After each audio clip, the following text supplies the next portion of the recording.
Quand vous servez des céréales du petit déjeuner à vos enfants, c'est la même chose que de leur donner un bol de bonbons et de confiserie. Les céréales du petit déjeuner pour enfants sont pour pratiquement 95 à 100% des produits qualifiés d'ultra transformés, qui est un nouveau concept qui a été défini très récemment par les scientifiques. Ce sont tout simplement des aliments fractionnés recombinés avec une longue liste d'ingrédients industriels et d'additifs industriels, c'est-à-dire utilisés seulement par les industriels, que vous ne pourrez pas trouver en faisant vos courses. Les barres chocolatées sont typiquement des produits ultra transformés.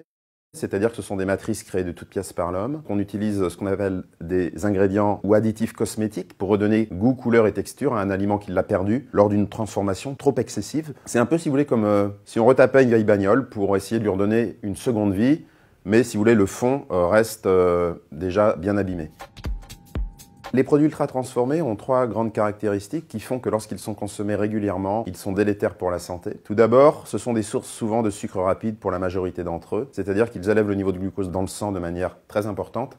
Et évidemment, quand vous en consommez régulièrement, vous avez des pics de glucose très fréquents et donc vous pouvez créer dans un premier temps une résistance à l'insuline, ensuite un diabète de type 2. Deuxième caractéristique, la plupart d'entre eux sont des produits peu rassasiants car riches en matières grasses et en sucre, ajoutés souvent, qui sont les deux nutriments les moins rassasiants, alors que les plus rassasiants sont les fibres et les protéines que l'on trouve dans des produits plutôt moins transformés ou naturels. Et enfin, troisième caractéristique, ce sont souvent des produits très raffinés. Les scientifiques parlent de calories vides. Pourquoi vides? Parce que vides de composés bioactifs protecteurs que sont les fibres, les minéraux, les vitamines, mais aussi les caroténoïdes et les polyphénols. Donc si vous voulez, ce cocktail, lorsqu'il constitue la base de l'alimentation, crée le lit pour des dérégulations métaboliques, diabète de type 2, obésité, et ensuite ces deux dérégulations métaboliques sont un entonnoir vers des maladies plus graves comme les maladies cardiovasculaires et aussi certains cancers. Il faut avoir en tête quelques chiffres au niveau mondial. 2 milliards d'êtres humains sont en déficience nutritionnelle et à peu près un peu plus de 2 milliards, 2 milliards 100 millions sont en surpoids, dont 600 millions d'obèses et 300 millions sont diabétiques. Et en 2030, l'OMS, l'Organisation mondiale de la santé, estime que le diabète sera la 7e cause de mortalité dans le monde, ce qui n'avait jamais existé auparavant. Donc si on continue à consommer ces produits ultra transformés de manière régulière, l'obésité et le diabète vont continuer à progresser. D'ailleurs, on le voit très bien dans des pays émergents où les aliments ultra transformés se substituent à l'alimentation traditionnelle. Les taux d'obésité et de diabète explosent, à tel point qu'on voit apparaître des diabètes de type 2, qui est pourtant le diabète du vieux, entre 20 et 30 ans, ce qu'on ne voyait pas auparavant. Il faut savoir qu'à Mexico City, 14% de la population est diabétique, et vous avez en Arabie Saoudite 20% de la population qui est diabétique de type 2. Donc on obtient des proportions phénoménales. Il faut savoir que le diabète de type 2 dans des populations traditionnelles qui mangent des produits peu transformés sur la planète, le taux de diabète peut être de 0 à 0,1%. Donc par rapport à 20%, on voit bien que le facteur alimentaire, même s'il n'est pas le seul, joue un rôle prépondérant.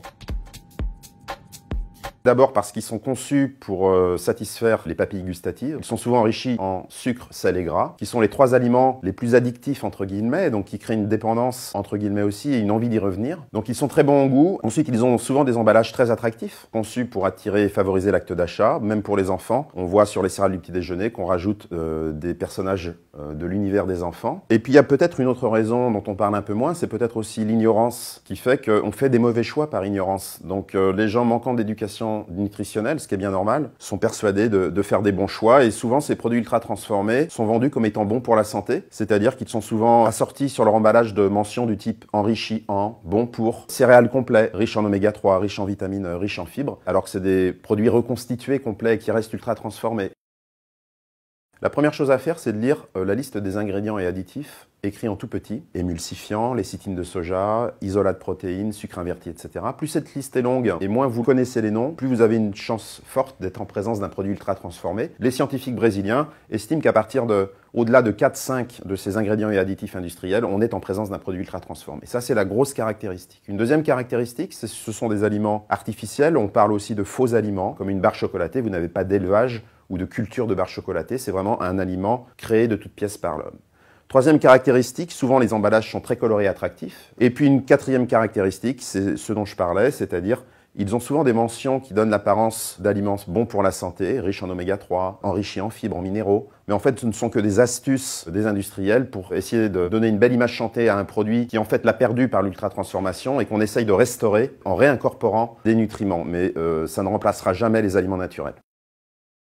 D'abord, il y a eu la transition nutritionnelle, c'est-à-dire qu'on est passé d'une alimentation traditionnelle à transformée et ensuite ultra transformée, liée à l'hyper-industrialisation de nos sociétés. Ensuite, La raison pour moi la plus profonde, c'est la pensée réductionniste. Alors je m'explique. La pensée réductionniste, c'est considérer que l'aliment n'est qu'une somme de nutriments. C'est Descartes qui a systématisé la pensée réductionniste en disant que comme la réalité est trop complexe pour être étudiée telle quelle, il faut la séparer en entités isolées et étudier les entités. Donc cette pensée réductionniste est très dominante en Occident. Et donc puisque l'aliment n'est qu'une somme de nutriments finalement, pourquoi ne pas le fractionner? Les calories et les nutriments sont interchangeables. Or ça n'est pas le cas. Si vous consommez 500 kilocalories d'aliments ultra transformés, ça n'a absolument pas le même effet sur la santé que 500 kilocalories d'aliments peu transformés. C'est pourquoi je prône de revenir à une approche plus holistique, qui considère que le tout est supérieur à la somme des parties. Holistique, ça vient du grec holos, qui veut dire entier, global, avoir une vue d'ensemble. Ça veut dire considérer que le potentiel santé de l'aliment pris dans sa globalité est plus important que la somme du potentiel santé des nutriments que l'on prend isolément. On retrouve ce paradigme holistique dans l'adage que tout le monde connaît, l'union fait la force. La première chose à faire, ce serait déjà de reclasser les aliments selon leur degré de transformation, parce que le lien avec la santé, il n'est pas dans un groupe d'aliments en particulier, mais vraiment avec le degré de transformation. Ensuite, il faudrait dans les recommandations alimentaires nationales, donner une recommandation au grand public de limiter la consommation de produits ultra transformés, probablement pas plus de 10 à 15% des calories quotidiennes. Après, il faut continuer à dialoguer, à alerter les gens, les informer, et puis essayer d'améliorer les choses pour que, d'une part, l'espérance de vie en bonne santé augmente, ce qui n'est pas le cas, et puis que les décès par maladie chronique liée à une mauvaise alimentation diminuent.